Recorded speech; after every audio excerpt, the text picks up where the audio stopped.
आज भाव पुष्प। आप देख रहे हैं प्राइम टीवी, सच साहस सरोकार।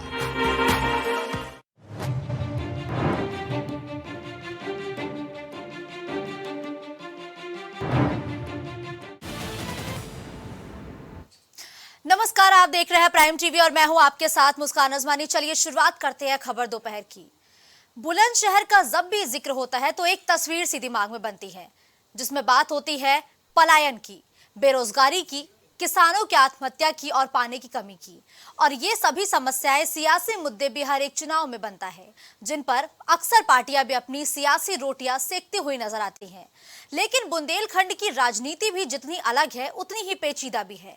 इसमें यूपी के 7 और मध्य प्रदेश के 6 जिले आते हैं। यूपी के हिस्से में 7 जिले हैं, जिसमें झांसी, ललितपुर, जालौन, हमीरपुर, बांदा, महोबा और चित्रकूट शामिल हैं। इन सीटों पर सपा पार्टी के मुखिया यानी कि अखिलेश यादव की अब नजर पैनी हो चुकी है। स्वतंत्रता दिवस से ठीक एक दिन बाद यानी कि आज के दिन अखिलेश यादव बुंदेलखंड दौरे पर पहुंचे। वो 2 दिन बुंदेलखंड में रहकर कार्यकर्ता सम्मेलन में शिरकत करेंगे। इसके बाद 19 और 20 अगस्त की वो तारीख होगी जब फतेहपुर में भी अखिलेश यादव अपना डेरा डालकर कार्यकर्ताओं के बीच में रहते हुए संगठन को मजबूत करने और युवाओं में जोश भरने का काम करेंगे। अखिलेश यादव ने बुंदेलखंड से लेकर पूर्वांचल और पश्चिम तक यात्रा करने के लिए अभियान की रूपरेखा तैयार की है। लेकिन अब सवाल यह है कि 2019 के लोकसभा चुनाव पर अगर हम नजर डालें तो उस दौरान सपा बसपा नहीं टिक पाई थी, यानी कि बुंदेलखंड की सभी 5 सीटों पर भारतीय जनता पार्टी का कब्जा देखने को मिला था, यानी कि सभी सीटें भारतीय जनता पार्टी के पक्ष में गई थी। ऐसे में इस बार अखिलेश यादव की लोक जागरण रथ यात्रा कितना कमाल करती है, आगे अखिलेश का प्लान क्या होगा, आज इसी मुद्दे पर हम चर्चा करेंगे। लेकिन उससे पहले अगर हम बात करें 2019 की, तो 2019 का लोकसभा चुनाव हर एक पार्टी के लिए काफी अहम हो गया था। 2019 का लोकसभा चुनाव एक वैसा चुनाव था जब समाजवादी पार्टी और बसपा एक साथ मिलकर चुनावी मैदान में उतरे थे। लेकिन बुंदेलखंड में भी ये जोड़ा कुछ कमाल नहीं कर पाया था, क्योंकि बुंदेलखंड से 5 सीटें आती हैं लोकसभा की, जिन सभी सीटों पर भारतीय जनता पार्टी का कब्जा देखने को मिला था। तो वहीं भारतीय जनता पार्टी अक्सर अपने विकास कार्यों को लेकर जनता के बीच उतरती है। झांसी से चित्रकूट के क्षेत्र को डिफेंस कॉरिडोर दिया गया। इटावा से चित्रकूट तक बन रहे बुंदेलखंड एक्सप्रेसवे के जरिए विकास की सौगात मिली है। महोबा अर्जुन सहायक परियोजना से बुंदेलखंड के किसानों को पानी की किल्लत से निजात मिल सकती है। ये तमाम ऐसे वादे हैं, दावे हैं और घोषणाएं हैं जो भारतीय जनता पार्टी द्वारा की गई है। लेकिन 2019 के लोकसभा चुनाव में भाजपा के आंधी में सपा बसपा का मिलकर जादू नहीं चला था और साथ ही सभी 5 सीटें भाजपा के खाते में आई थी। तो क्या इस बार अखिलेश का रथ कमाल करेगा या फिर अपनी योजनाओं के दम पर भारतीय जनता पार्टी एक बार फिर से बुंदेलखंड में अपनी धाक जमाएगी? आज इस मुद्दे पर हम चर्चा करेंगे, जिसके लिए हमारे साथ भारतीय जनता पार्टी से बतौर प्रवक्ता विवेक श्रीवास्तव जुड़ चुके हैं, तो वही समाजवादी पार्टी के नेता विवेक पांडे इस वक्त हमारे साथ मौजूद हैं। तो बतौर वरिष्ठ पत्रकार आमिर साबरी इस वक्त हमारे साथ इस चर्चा में जुड़ चुके हैं। चर्चा की शुरुआत होगी देखिए विवेक जी से, जो बतौर सपा नेता इस वक्त हमारे साथ मौजूद है। विवेक जी, देखिए 2019 के अगर लोकसभा चुनाव पर हम नजर डालें तो बुंदेलखंड से कुल 5 सीटें आती हैं और इन 5 ही सीटों पर फिलहाल भारतीय जनता पार्टी का कब्जा है। इस बार तो आपकी जो पार्टी है वो मजबूत हो गई है, क्योंकि विपक्षी दलों का एक समूह यानी कि INDIA इस बार खुलकर चुनावी मैदान में सक्रिय हो चुका है और अखिलेश यादव अब लोक जागरण रथ यात्रा के जरिए जनता के बीच पहुंच रहे हैं, कार्यकर्ताओं को संबोधित कर रहे हैं। तो क्या इस रथ का जादू चलेगा क्या?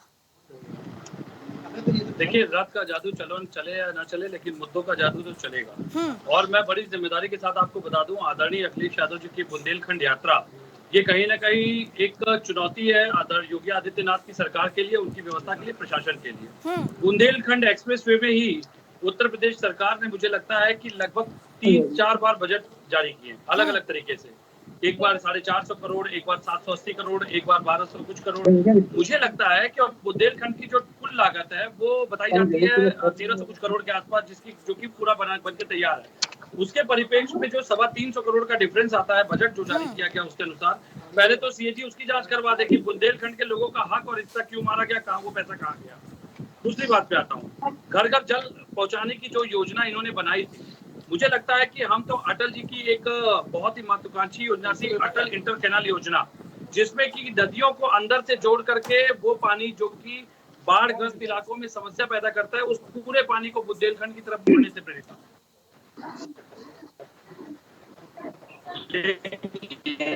मौजूदा कर सकते हैं। मौजूदा भाजपा जो है वो भाजपा कम दिखाई देती है, व्यापारवादी भाजपा सिद्धांतों से प्रेरित ज्यादा दिखाई देती है। बुंदेलखंड की जमीनी हकीकत जो है वो शिक्षा की बात करिए, चिकित्सा की बात करिए, किस उत्तर प्रदेश की राजधानी लखनऊ में राजभवन के बाहर एक प्रसूता बच्चे को जन्म दे सकती है, उस प्रदेश में बुंदेलखंड जैसे सूखाग्रस्त इलाके की बात करना मिथ्या ही है। सरकार की सरकार को सोचना होगा कि आप केवल और केवल जो कागजी विकास कर रहे हैं, उस कागजी विकास के कारण लगातार उत्तर प्रदेश पिछड़ता जा रहा है। उत्तर प्रदेश की जनता के साथ जो आप आर्थिक छल कर रहे हैं, आपकी जो कुनीतियां हैं, जो आर्थिक विफलता है, उसका ठीकरा केवल और केवल कागजों के माध्यम से आप थोपने का काम कर रहे हैं, थोपने का काम कर रहे हैं। मुझे लगता है कि ये चुनौती अब हमारे लिए नहीं है, दूसरी सरकार है, दूसरा कार्यकाल चल रहा है, चाहे केंद्र की बात की जाए चाहे राज्य की बात की जाए। ये धर्म परीक्षा योगी आदित्यनाथ जी के लिए है कि जो वादे जो दावे वो करते हैं, क्या अधिकारी उस वादों को जमीन तक लाने में पूरी मेहनत कर रहे हैं? जो खुद लोग भवन से बाहर निकल करके राजभवन के बाहर तो खस्ता हाल चिकित्सीय सेवा की मुझे लगता है कि नजरअंदाजी करता है, वो लोग भवन में बैठ करके बुंदेलखंड की बातें करे तो हास्यास्पद ही लगता है। ठीक है विवेक श्रीवास्तव जी, आप विवेक पांडे जी का भी जवाब दीजिएगा, लेकिन एक सवाल मेरा आपसे ये है कि भारतीय जनता पार्टी अक्सर ये कहती है कि झांसी से चित्रकूट के लिए डिफेंस कॉरिडोर बनाए हमने, इटावा से चित्रकूट तक बुंदेलखंड एक्सप्रेसवे की सौगात मिली है, तो क्या इन सभी सौगातों के जरिए जनता एक बार आप पर फिर से भरोसा करेगी क्या? देखिए मुस्कान जी, भारतीय जनता पार्टी जनता के बीच में काम करती है। 3 दिन के बाद ही बाहर आ गई थी। इस अधिकारी पे कार्रवाई की इन्होंने, ये पहले इसी को स्पष्ट कर दे, बुंदेलखंड के पे आज जो डिबेट करने बैठे हैं, पहले इसको स्पष्ट कर दे। बुंदेलखंड की जो समस्या है, सबसे बड़ी समस्या वहाँ सारी समस्या है तो विवेक पांडे जी की है ना। भारतीय जनता पार्टी की समस्या इसलिए नहीं है कि बजट के नाम पे पैसे का बंदरबांट किया जा रहा है। अरे भाई बोलने दीजिए, या तो आप ही बोल लीजिए। भाई बुंदेलखंड 3 दिन में धस गया था आपका, विवेक उसी का पांडे जी जवाब आपको मौका दिया गया था ना, आप उनकी भी तो सुन लीजिए, फिर मैं आपके पास आऊंगी। बोलिए विवेक श्रीवास्तव जी। जी देखिए मुस्कान जी, बुंदेलखंड की जो सबसे बड़ी समस्या है वो पानी की। पानी और उसके बाद पानी की उपलब्धता न होने के कारण पूरा बुंदेलखंड सूखे की चपेट में चला जाता है। तीसरा जो किसानों की समस्या है, वहां अन्ना पशु की समस्या है। उनके पास पशुओं को अन्ना छोड़ने के अलावा कोई रास्ता नहीं होता, कैसे उनका पालन पोषण करें। ये उसके अलावा खनन, जो वहां की समस्या है। भारतीय जनता पार्टी की सरकार ने तमाम नहरों के रास्ते खेतों को पानी उपलब्ध कराने की और जो बुंदेलखंड एक्सप्रेसवे बना करके वहां के विकास को गति देने का काम किया। इसके अलावा किसान सम्मान निधि की भी जो हमने भूमि सीमा बढ़ाई, खासकर केवल बुंदेलखंड को लक्ष्य करके। वहां खेत बहुत ज्यादा है लोगों के पास, लेकिन उनकी पैदावार बहुत कम होती है। उसको दृष्टिगत करके हमने सीमा बढ़ाई किसान सम्मान निधि के तहत भूमि की। ये सब सारे कार्य जो हमने बुंदेलखंड को लक्ष्य करके किए, और इससे भी आगे बढ़ करके जो हर घर हर जो जल योजना का हमारा कार्य चल रहा है, जल शक्ति मंत्रालय के तहत, सबको पेयजल शुद्ध पहुंचे, जो कि वहां बुंदेलखंड की समस्या थी, जिसपे काम चल रहा है और काम बहुत हुआ भी है। तो इन सब कार्यों के बाद बुंदेलखंड में किसी के कहने सुनने के लिए कुछ बचता नहीं है। पूर्ववर्ती सरकारों ने वहां सिवाय खनन कराने के और बुंदेलखंड के ढांचे में या उनकी सुविधाओं में कोई बढ़ोतरी नहीं की। हमने अवैध खनन पे भी लगाम लगाई और वहां के जो मूलभूत सुविधाएं हैं उसमें इजाफा किया। उसका परिणाम साफ दिख रहा है। हम्म। आज बुंदेलखंड में भारतीय जनता पार्टी का परचम लोकसभा में भी विधानसभा में भी लहरा रहा है। ठीक है। विपक्ष को दिक्कतें हैं, हम्म। अखिलेश जी दौरा करने जा रहे हैं, जाएं, हमारी शुभकामनाएं हैं। जमीन पे निकले, जाएं, देखें, अगर कहीं किसी हमारी योजना में कहीं कोई कमी हो, आए उसको बताएं, सदन में चर्चा करें, उसमें हम सुधार करेंगे। ठीक है। लेकिन जो हम जनता के लिए कर रहे हैं, जो कर सकते हैं वो कर रहे हैं। ठीक है। आमिर साबरी जी, अब दो सवाल यहाँ आपसे मैं जानना चाहूंगी कि देखिए, विकास की जो योजनाएं हैं उसका जिक्र विवेक जी ने बखूबी किया कि भारतीय जनता पार्टी के शासनकाल में बुंदेलखंड में क्या कुछ काम हुए हैं। तो क्या बुंदेलखंड एक बार फिर से 2024 के चुनाव में भारतीय जनता पार्टी को बुलंदियों तक पहुंचाएगा? पहला सवाल। और इस वक्त बुंदेलखंड का सियासी समीकरण क्या कहता है और वो किसके पक्ष में है? अभी 3 दिन पहले एक मामला है। जी आमिर जी, आपको चर्चा में शामिल किया। देखिए, बड़ा सवाल तो ये है कि कोई विचार का पक्ष नहीं रह गया है, और ये दौरे जितने भी पक्षाती नजरिए से देखे जाएंगे। पार्टी है भारतीय जनता पार्टी सवाल है, तो पहले तो मैं कहना चाहूंगा कि समाजवादी पार्टी के कि ये बताइए, ये आज की समस्या नहीं, ये पहले की समस्या है, और काफी समय से ये बुंदेलखंड पानी से की समस्या से जूझ रहा था। लेकिन हमारे अखिलेश जी ने दौरा नहीं किया। खैर कोई बात नहीं, चलिए देर आए दुरुस्त आए, अब किया। लेकिन 6 साल से पिछले भारतीय जनता पार्टी की सरकार है, तो मैं जानना चाहता हूँ अपने भाई, बड़े भाई विवेक श्रीवास्तव जी से कि 6 साल में इन्होंने क्या व्यवस्थाएं की वहाँ पर पानी की। बड़ा सवाल मुस्कान जी ये है। लेकिन ये कोई नई रातों रात समस्या उत्पन्न नहीं हुई है, और इस समस्या का समाधान सरकार के लिए कोई बहुत बड़ी बात भी नहीं है। लेकिन बड़ा सवाल ये है मुस्कान जी कि जब समस्याओं के लिए, मुद्दों पर अगर राजनीति हो और मुद्दों के लिए राजनीति की जाए या जनता जनहित के लिए राजनीति की जाए, तो जाहिर सी बात है कि बहुत कुछ उलट फेर हो सकता है, विकास हो सकता है। लेकिन जिस प्रदेश के अंदर या जिस देश में मुद्दों पर राजनीति ही नहीं हो रही है, मुद्दों पर बात ही नहीं हो रही है, सिवाय वही एक बात के अलावा, तो कैसे मुस्कान जी समस्या का समाधान होगा? ये आज की बात नहीं है पानी की। पानी भाई चलिए, सपा ने नहीं किया, नकारा थी, बसपा नकारा थी, लेकिन भाजपा तो कारगर है। भाजपा ही 6 साल सरकार बने हुए है। इस 6 साल में अगर काम कर सकती थी तो पानी की समस्या खत्म हो जाती। और बुंदेलखंड क्यों, अपना लखनऊ ही देखिए, तमाम पानी की समस्याएं, कहीं गंदा पानी आ रहा है तो कहीं पानी आ ही नहीं रहा। तमाम मोहल्ले लखनऊ के ऐसे जहाँ पानी नहीं आता है, जहाँ आता है तो उतना गंदा पानी आता है कि लोग पीने के लिए मजबूर है। और ये मौसम बरसात का, बीमारियों की महामारी आप समझ सकते हैं। पानी बुंदेलखंड है, लेकिन उत्तर प्रदेश से अलग नहीं है तो उत्तर प्रदेश का एक हिस्सा। अब कभी बुंदेलखंड जब अलग प्रदेश बन जाएगा जब देखा जाएगा, लेकिन फिलहाल तो हमारे प्रदेश का हिस्सा है और हमारे प्रदेश की राजधानी लखनऊ है। जब यहाँ इतनी समस्या है तो बुंदेलखंड की समस्या तो आप भी समझ सकते हैं, जनता भी समझ सकती है, और हम सब जितने पहले सब अच्छी तरह समझ सकते हैं। लेकिन सरकार के लिए तो बहुत बड़ी बात नहीं है कि उस समस्या का समाधान करना, लेकिन कब होगा, कैसे होगा, ये बड़ा सवाल है। ठीक है।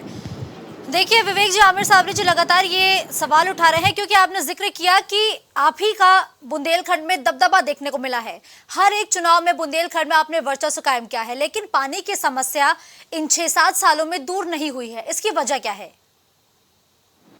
देखिए मुस्कान जी, बिल्कुल वहाँ की पानी की समस्या पे हमारी सरकार ने काम किया है। हर घर जल योजना जो लाई है सरकार ने, उसका बुंदेलखंड में आप बहुत अच्छा प्रभाव देखने को पाएंगे, क्योंकि ये योजना अभी पूरी तरह कंप्लीट नहीं हुई है। दूर गांव में इस पे भी काम चल रहा है। तमाम जगह पाइपें पड़ चुकी हैं, टंकियां निर्माणाधीन हैं, बहुत युद्ध स्तर पे इस पे कार्य चल रहा है। लेकिन जिन जगहों पे ये योजना चालू हो चुकी है, इसके सकारात्मक प्रभाव वहां पे देखे जा सकते हैं। तो ये तो बुंदेलखंड के लिए एक तरीके से ये योजना वरदान है, और इसका लाभ आपको बुंदेलखंड में देखने को मिलेगा। साबरी साहब भी जा सकते हैं, वरिष्ठ पत्रकार है, कहीं कोई कमी हो आप बताएं, सरकार उसका संज्ञान लेगी। ठीक है।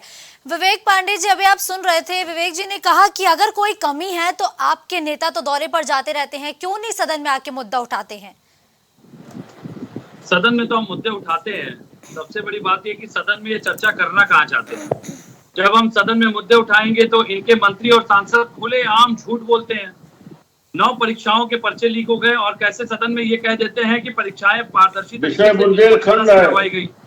2021 की अखिलेश यादव वाला काम न करिए, इनके भ्रष्टाचार की, जिसको इन्होंने कह दिया अखिलेश यादव जी वाला काम न करिए। विषय बुंदेलखंड है, की पर्चे बाकायदा उत्तर प्रदेश की विधानसभा में मणिपुर का मुद्दा उठाएंगे तो कैसे चर्चा होगी। 200 से अधिक गिरफ्तारी की गई, लेकिन यूपीएसआई 2021 की भर्ती पे सरकार ने सदन। लेकिन देखिए विवेक जी, मुद्दे से नहीं हटते हैं ना। विवेक पांडे जी, मुद्दे पर रहिए ना। बुंदेलखंड की बात हो रही है कि अगर आपके नेता दौरे पर जाते हैं, कोई कमी है तो आप क्यों नहीं नेता को सुझाव देते हैं, क्यों नहीं सदन में बुंदेलखंड की समस्याओं पर बोलते हैं? ये आरोप लगा रहे हैं विवेक जी आपने।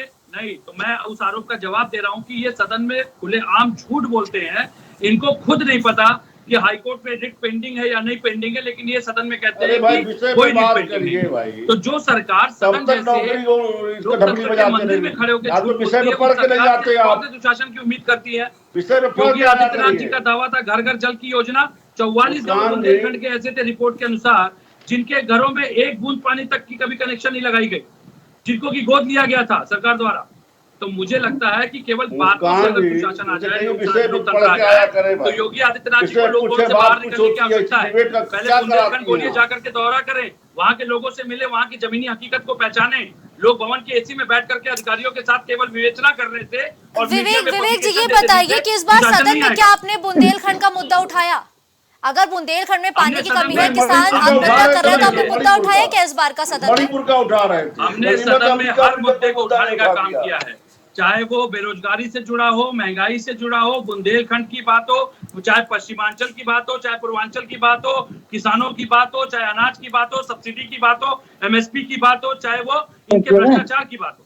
लेकिन क्या ये कहीं एक मुद्दे पर भी स्वीकार करते हैं कि गलती हुई है? ठीक है विवेक पांडे जी, इसका जवाब विवेक श्रीवास्तव जी से लेते हुए। देखिए विवेक श्रीवास्तव जी, पांडे जी तो यही कह रहे हैं कि उन्होंने सदन में बुंदेलखंड का मुद्दा उठाया। नेता प्रतिपक्ष अखिलेश यादव ने ये मुद्दा उठाया, लेकिन उसके बावजूद भी इन 6 सालों में कोई काम नहीं हुआ। देखिए मुस्कान जी, आप भी सत्ता के गलियारे में हैं। सरकार इनकी है, दूसरा कार्यकाल चल रहा है, उसके बाद भी अगर विपक्ष की बात करते हैं तो इनसे ज्यादा गैर जिम्मेदार कौन है? अरे भाई अब सुन लीजिए, ये निष्क्रिय लोग हैं जिनके मंत्रियों को काम करने का अनुभव नहीं। ठीक है विवेक जी, हो गया आइए। ठीक है मुस्कान जी, इन्होंने सदन की कार्रवाई रोकी मणिपुर के मामले में, मणिपुर का मुद्दा उठाया, जबकि उत्तर प्रदेश की विधानसभा मणिपुर में से एक सिपाही तो क्या एक होमगार्ड का भी स्थानांतरण या उसके ऊपर कार्रवाई करने की हैसियत नहीं रखती, जो हमारे अधिकार क्षेत्र का विषय ही नहीं है। बताइए क्या जांच हुई? विधानसभा में उठा रहे हैं, जवाब दे दीजिए, क्या जांच क्या कर? विधायिका का ज्ञान है। अगर गनीमत है कि इन्होंने मणिपुर का विषय उठाया, नेशनल हाईवे की गुणवत्ता को मार करके केवल और केवल भ्रष्टाचार पैदा कर रहे हैं, और ये बात कर रहे हैं कि डिफेंस कॉरिडोर बना रहे हैं। कितने डिफेंस कंपनियों को लगा दिया, कितना व्यापार हो गया शुरू, बताइए जरा। विपक्ष पे आप आरोप लगाते हैं। अरे विपक्ष को अगर इतना विधायिका ज्ञान नहीं है, अरे आपके मुख्यमंत्री के घोषित किए हुए भत्तों को। विवेक पांडे जी, विवेक श्रीवास्तव जी, अगर जनता को ये चीख पुकार लड़ाई झगड़ा सुनना होगा तो बहुत से चैनल है ना, एक एक करके बोलिए, मुद्दों पर बात करिए। कहाँ बोलने दे रहे हैं मुस्कान जी? बोलिए विवेक श्रीवास्तव, जब वो नहीं बोलेंगे बीच में, बोलिए आप।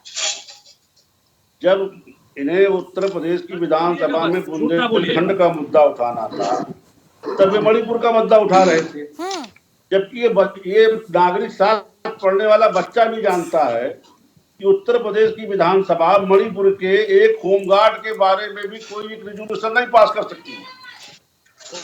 उस बात उसके बावजूद सदन की कार्रवाई होगा। अगर विपक्ष का सरकार में हुआ, हम कटाक्ष करते हैं समाजवादी पार्टी सदन में, और सदन के मुद्दे सड़क उठाती है, ये कहते हैं विपक्ष के ऊपर आप आरोप लगाते हैं। संविदा की नौकरियों को आप संविदा की नौकरी देने की बात करते हैं, उत्तर प्रदेश के चर्चा करें, तंत्रों को, सरकारी तंत्रों को आपने बैसाखी पे लाके खड़ा करने का विधानसभा से कोई लेना लाता नहीं।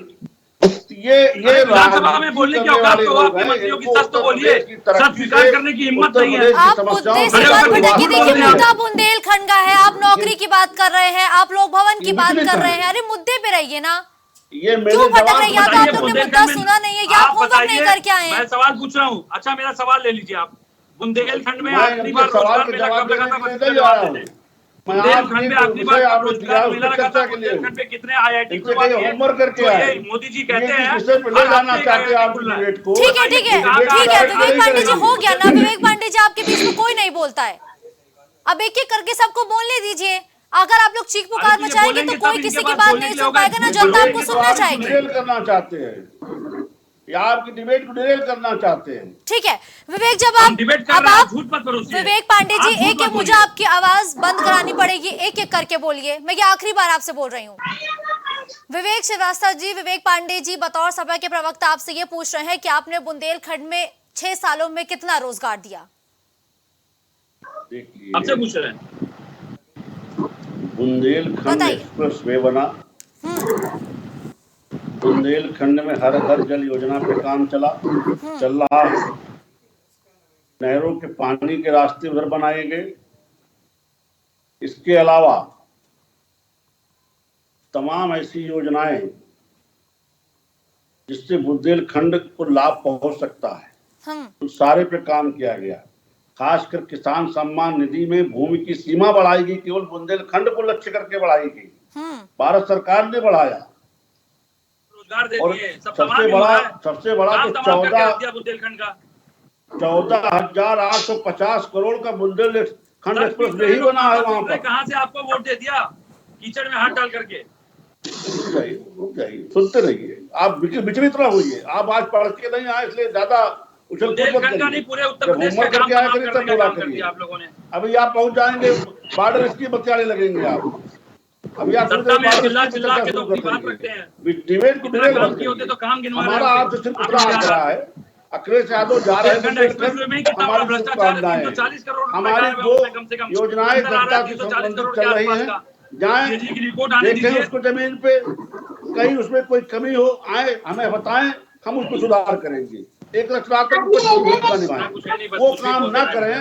विवेक जी देखिए, बुंदेलखंड एक्सप्रेसवे पर ट्वीट तो किया गया है ना, लगातार कितनी बार समाजवादी पार्टी की तरफ से ट्वीट किया गया है, तो क्या आप हर बार विपक्ष के सुझाव पर ही काम करेंगे क्या? कि विपक्ष आएगा, दौरा करेगा, आपको सुझाव देगा, तब आप काम करेंगे? नहीं, हम तो काम अपना कर रहे हैं। विपक्ष का जो काम होता है मुस्कान जी, एक रचनात्मक विपक्ष का जो कार्य होता है वो सरकार की गतिविधियों पर निगाह रखने का होता है। अगर कहीं उस काम में इन्हें कमी नजर आती है तो उसका संज्ञान हमें सरकार को देना चाहिए। सरकार उस पर समय रहते कार्रवाई करेगी। हमारी योजनाएं तो चल रही हैं। किसी देश के किसी राज्य बुंदेलखंड के बारे में कुछ अपने समय में चिंतन किया होता तो आज ये यहाँ नहीं होते। हमने काम किया है, हमको जनता ने 2 बार आशीर्वाद दिया और फिर तीसरी बार देने जा रही है। विषय ये नहीं है, विषय सिर्फ इतना है कि हम उसकी निंदा नहीं करते, हम उसमें कोई अवरोध नहीं करना चाहते। चलिए, आप देर आए दुरुस्त आए, समाजवादी पार्टी के कार्यालय शुभकामनाएं हैं, इसमें जिम्मेदारी होने वाली कौन सी बात है? आइए, अगर कोई कमी है विधानसभा में उठाइएगा, मौका मिलेगा।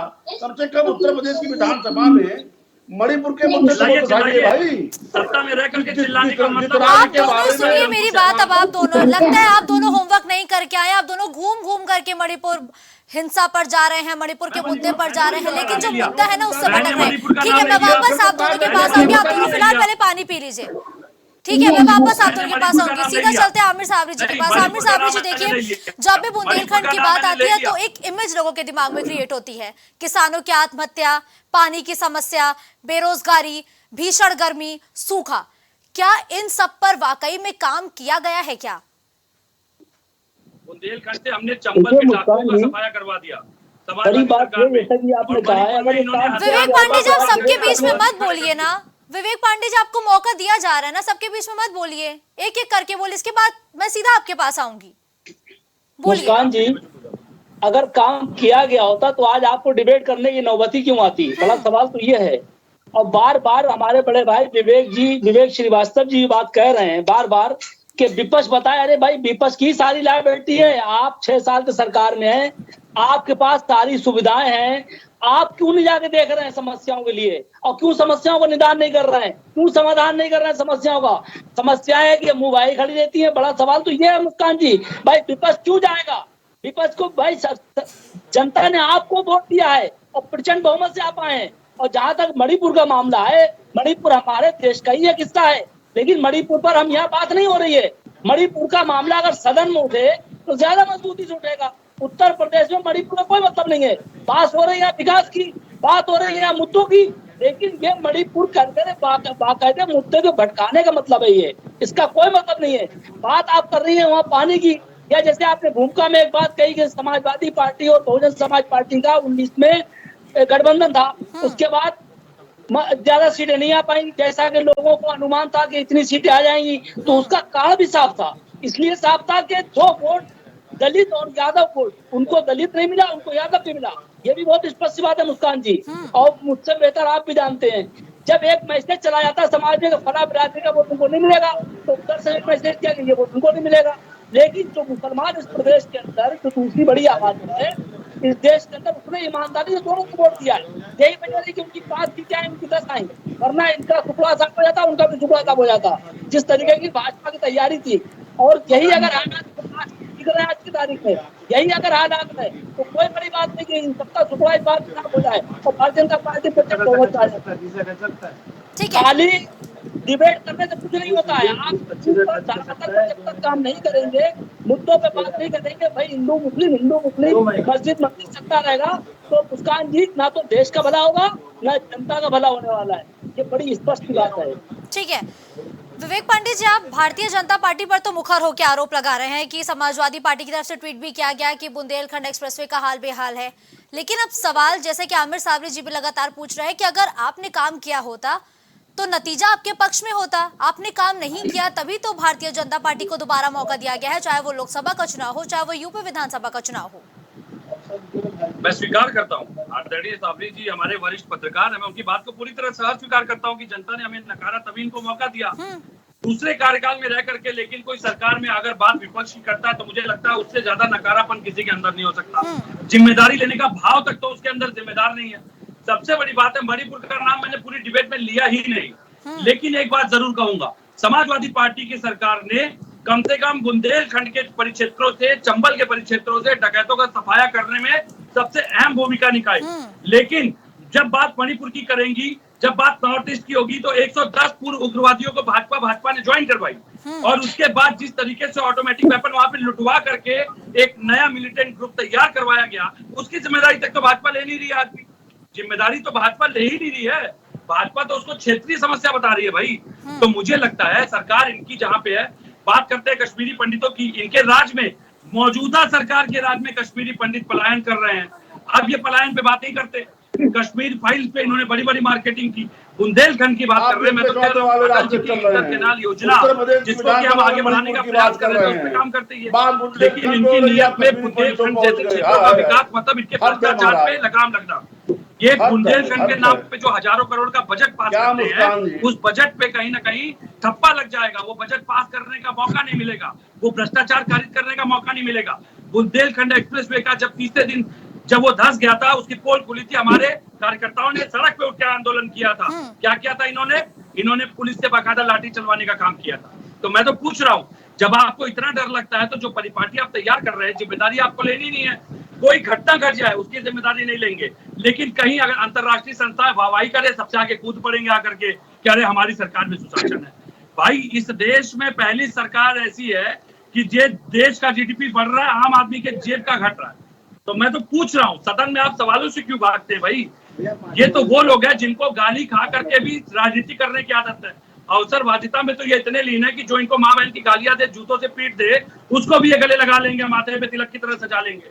तो जिनके अंदर स्वाभिमान और जिसके अंदर नैतिकता नहीं है, उससे राजनीति की बातें करना मतलब समझिए निकृष्ट, अपने शब्दों को गिराने जैसी बात है। और परिवार की बात कर रहे थे ना, जो खुद परिवारहीन लोग हैं, जिन्होंने खुद अपने परिवारों का दायित्व निर्वाहित नहीं किया, वो बात करेंगे परिवार की, तो मुझे लगता है इससे ज्यादा खतरनाक कुछ नहीं हो सकता भाई। ठीक है विवेक श्रीवास्तव जी, एक छोटा सा कमेंट दीजिए विवेक पांडे जी के जो भी आरोप उनके द्वारा लगाए गए हैं उस पे।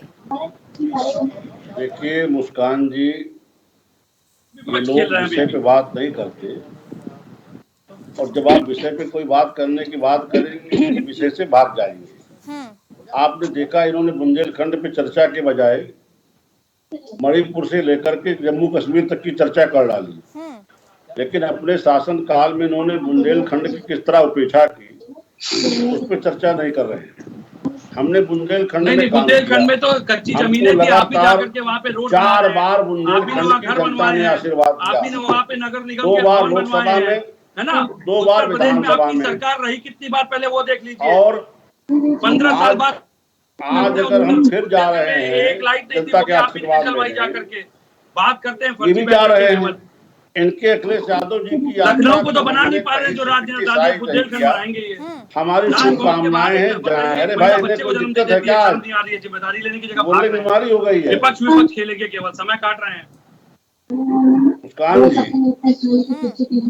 हमने बुंदेलखंड एक्सप्रेसवे के आसपास औद्योगिक क्लस्टर स्थापित करने का काम शुरू केवल किया। वो हथियार और डंडे विवेक पांडे जी कितनी बार आपको बोलूंगी मैं, एक एक करके बोली ना, ये जनता चीखना चिल्लाना नहीं सुनना चाहती है।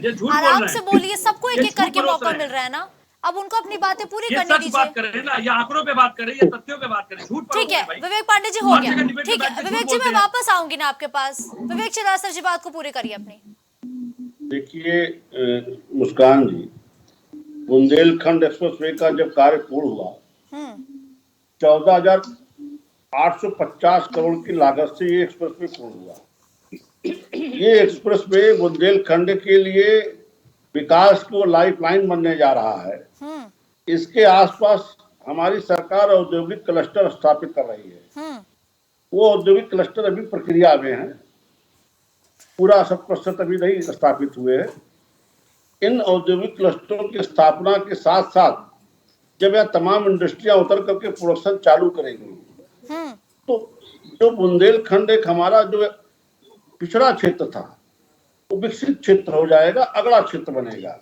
हमने बुंदेलखंड की जो जवानी बाहर जाती थी कमाने के लिए, उसके रोजगार की चिंता की है, घरों में पानी पहुंचाने की चिंता की है, खेतों में पानी पहुंचाने की चिंता की है, उनके विकास को गति देने की चिंता की है।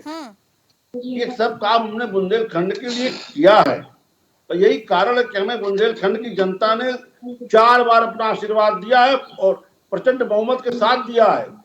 2 बार लोकसभा में दिया, 2 बार विधानसभा में दिया और 5वीं बार हम फिर लोकसभा में उनके दरवाजे जा रहे हैं। जनता का आशीर्वाद हमें प्राप्त हो रहा है। कह दीजिए परेशान ना हो, हम इनकी यात्रा को शुभकामनाएं देते जाएं, हमारे कार्य को भी देखें, अपने भी कार्यकाल को याद कर लें और अगर हमारे कार्य में कहीं कोई कमी है तो आए सदन में उस पर चर्चा करें। उत्तर प्रदेश की विधानसभा मणिपुर का मुद्दा उठाने के लिए नहीं है, प्रदेश के मुद्दे उठाने के लिए है। सड़क के मुद्दे रखे, सदन में सदन के मुद्दे रखे। हम जब कहते हैं कि साहब सड़क के मुद्दे आप सदन में लाते, सदन के मुद्दे सड़क में लाते, तो गलत नहीं कहते, इनके आचरण से प्रमाणित होता है। आप इन्हीं को देख लीजिए, ये बात बुंदेलखंड की हो रही है। ये जम्मू कश्मीर से लेकर के नौकरी को बॉर्डर पोस्टिंग तक पहुंच जाते हैं, विषय में बात नहीं करते। तो ये विपक्ष का विषय से भागने का जो रवैया है, चर्चा से भागने का जो भगोड़ापन है, वो दिख रही है। आंकड़ों पे बात आइए चर्चा करिए, जनता ने आपको विपक्ष का जनादेश दिया है। ठीक है विवेक चिरासर जी, हो गया। विवेक पांडे जी, छोटा सा कमेंट आपसे लेंगे कि बीते दिनों लाल किले की प्राचीर से प्रधानमंत्री मोदी ने जब संबोधित किया तो उन्होंने बोला कि 10वीं बार ध्वजारोहण मैंने किया है, 11वीं बार भी मैं ही करूंगा, यानी कि 2024 को लेकर उन्होंने साफ कर दिया कि जनता उन्हीं को समर्थन देगी, एक बार फिर से सत्ता में उन्हीं की वापसी होगी। तो क्या बुंदेलखंड में अखिलेश यादव भारतीय जनता पार्टी के विजय रथ को रोक पाएंगे क्या? उसके लिए आप क्या कदम उठा रहे हैं? रणनीति क्या है बुंदेलखंड में? 2324 के बजट में 225 करोड़ बुंदेलखंड को दिया गया। बुंदेलखंड के कॉरिडोर कॉरिडोर है, उसके लिए 500 करोड़ रुपए दिया गया। हमारा और बुंदेलखंड की टोटल लागत बताते हैं 1100 कुछ करोड़ रुपए और टोटल राशि बुंदेलखंड के नाम लेके जाए, पैदल जाए, हेलीकॉप्टर से जाए, 350 करोड़ का जो बीच का पैसा है उसकी बात ये कर लें हमसे। हमारा कार्य जमीन पे बोलता है। प्राचीर से वोट मांगने का काम जाएं, देखें हमारे कार्य को देखें, जाहिर कर रहे हैं, सराहना नहीं कर सकते। अभी झूठ बोल रहे थे ना कि हम देश की बात करते हैं, हम कहाँ रोक रहे हैं? वोट मांगना एक राजनीतिक पार्टी हमारा रथ रुकने वाला है के दिन पर। इससे शर्मनाक और हमारे होमवर्क का ही हमारे ऊपर अंदर अपने नेशनल सिटीजन्स को नरेंद्र मोदी जी लाल किले से कह रहे हैं 11वीं बार ठंडा। ठीक है, चलिए फिलहाल वक्त हमें इतने की इजाजत दे रहा है, लेकिन देखिए मैं आप दोनों से उम्मीद करती थी कि आप एक बतौर अच्छी पार्टी के प्रवक्ता है जो हमारे चैनल पे अक्सर बैठते हैं, अपनी पार्टी का पक्ष रखते हैं, लेकिन ऐसे चीख पुकार मचा के ना सर जनता बातों को नहीं सुनना चाहती है। तो मैं एक छोटा सुझाव आपको दूंगी कि आप अगली बार जब डिबेट में बैठे तो एक एक करके सबको बोलने का मौका दे, क्योंकि प्राइम टीवी हर एक प्रवक्ता को बोलने का मौका देता है। तो आपसे भी मैं उम्मीद यही करती हूँ कि अगली बार जब आप मेरे साथ चर्चा पे बैठे तो एक एक करके बोले, अपनी बारी का इंतजार करें। धन्यवाद आप सभी का हमारे साथ जुड़ने के लिए। तो देखिए बुंदेलखंड में अखिलेश यादव की लोक जागरण रथ यात्रा कितना कमाल करेगी वो अब देखने वाली बात होगी, क्योंकि 2019 में भाजपा के विजय रथ को समाजवादी पार्टी और बसपा एक साथ मिलकर भी रोक नहीं पाई थी, क्योंकि बुंदेलखंड से 5 लोकसभा सीटें आती हैं और इन 5 लोकसभा सीटों पर भारतीय जनता पार्टी का दबदबा रहा था। तो अब इस बार विपक्षी दलों का समूह यानी कि INDIA एक नई ताकत के साथ वापस लौटा है। और आज की अगर हम बात करें तो स्वतंत्रता दिवस के महज एक दिन बाद यानी कि आज के दिन अखिलेश यादव बुंदेलखंड में हुंकार भरते हुए नजर आ रहे हैं। लोक जागरण रथ यात्रा के जरिए वो जहां जनता के बीच तो पहुंचेंगे ही, लेकिन अपने कार्यकर्ताओं में भी जोश भरने का काम करेंगे, चुनावी मंत्र देने का काम करेंगे। अखिलेश यादव की ये रणनीति कितना काम करेगी और आगे का अखिलेश यादव का प्लान क्या है? क्या अखिलेश यादव का प्लान भारतीय जनता पार्टी के विजय रथ को रोकने में कामयाब होगा? अब ये तो देखने वाली बात होगी। फिलहाल खबर दोपहर में इतना ही। देश और दुनिया की तमाम बड़ी खबरों के लिए आप देखते रहिए प्राइम टीवी।